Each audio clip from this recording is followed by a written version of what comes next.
Hello, my name is Robert Sowell. Thank you for watching this presentation on the heroes of the marathon bombing.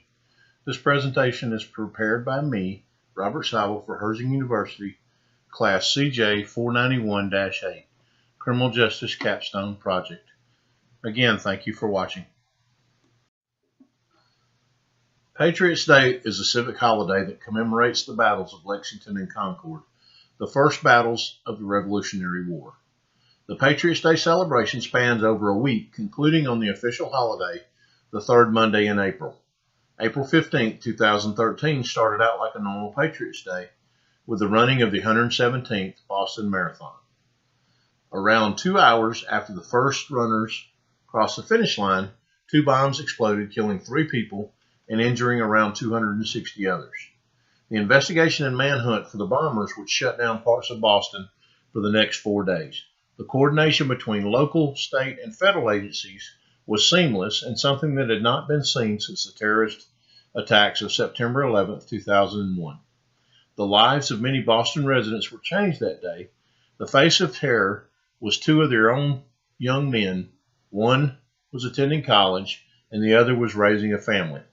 From the shootout in Watertown to the capture of H Sowell hiding in the boat in Watertown, the town of Boston rallied around law enforcement, and when the ordeal was finally over, erupted in celebration in the streets. Nothing can change the events of that day in 2013, but Bostonians still celebrate Patriots' Day, and the Boston Marathon is still ran every year since that horrific day. In the moments and days after the bombings, many heroes emerged. I would like to introduce you to 2 of them, Carlos Arredondo and Jeff Bauman. For his heroic efforts, Carlos Arredondo became known as the hero of the marathon bombing. Carlos Arredondo and Jeff Bauman are both the heroes of the marathon bombing. On this slide, you see Carlos Arredondo and Jeff Bauman at a ball game at Wrigley Field. They are there to throw out the first pitch on Patriots' Day, 2014, the 1-year anniversary of the bombing. The second picture is runners celebrating crossing the finish line before the bombing. This picture became the face of the Boston Marathon bombing. It was shared across news networks and social media all over the world. In this picture, you see Carlos Arredondo holding a tourniquet on Jeff Bauman's leg, probably saving his life. Carlos would get Jeff to an ambulance and go back to help more victims. Meet Carlos Arredondo.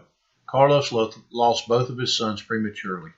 His son Alexander was a lance corporal in the Marines, killed in action in Iraq in 2004. After his big brother's death, Carlos Arredondo's youngest son Brian sank into a deep depression and became addicted to drugs.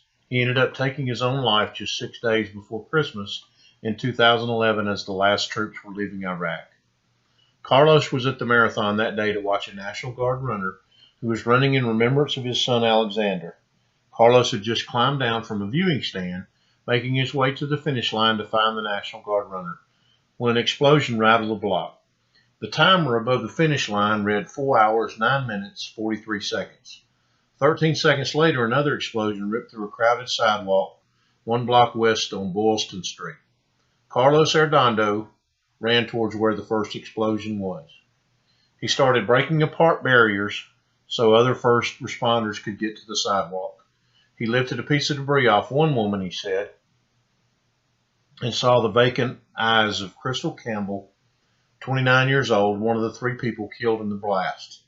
He then saw the frightened eyes of Jeff Bauman, a young man whose legs had been blown off below the knees.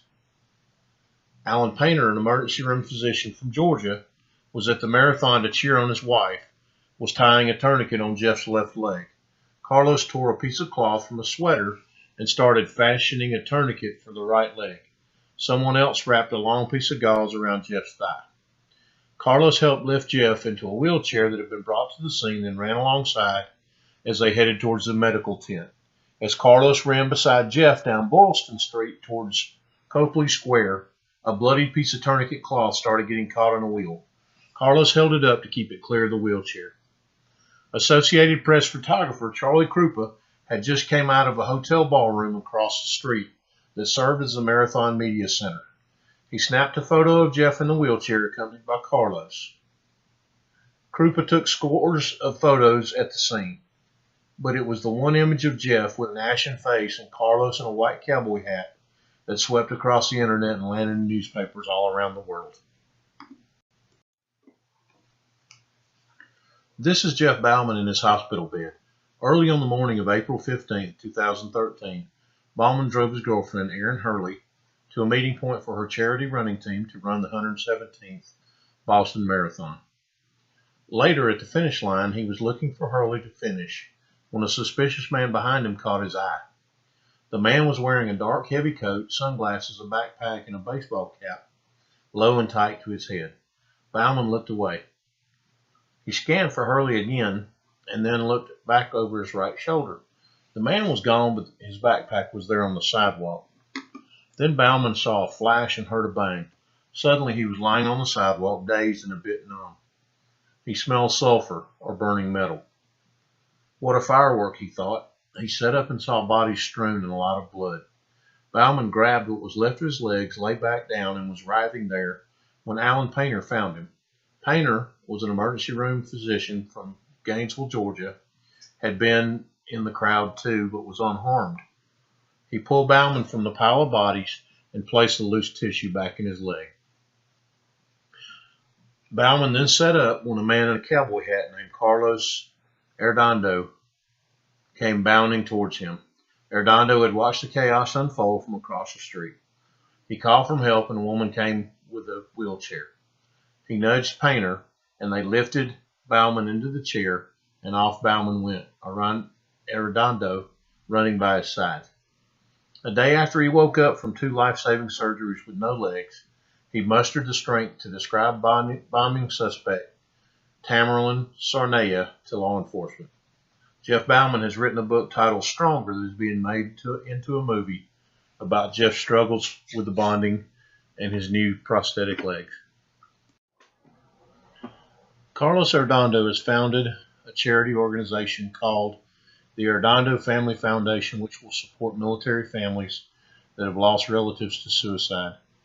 Jeff is married the runner he was there to watch, Erin Hurley, and they have a daughter, Nora Gail Bauman, born in August of 2014.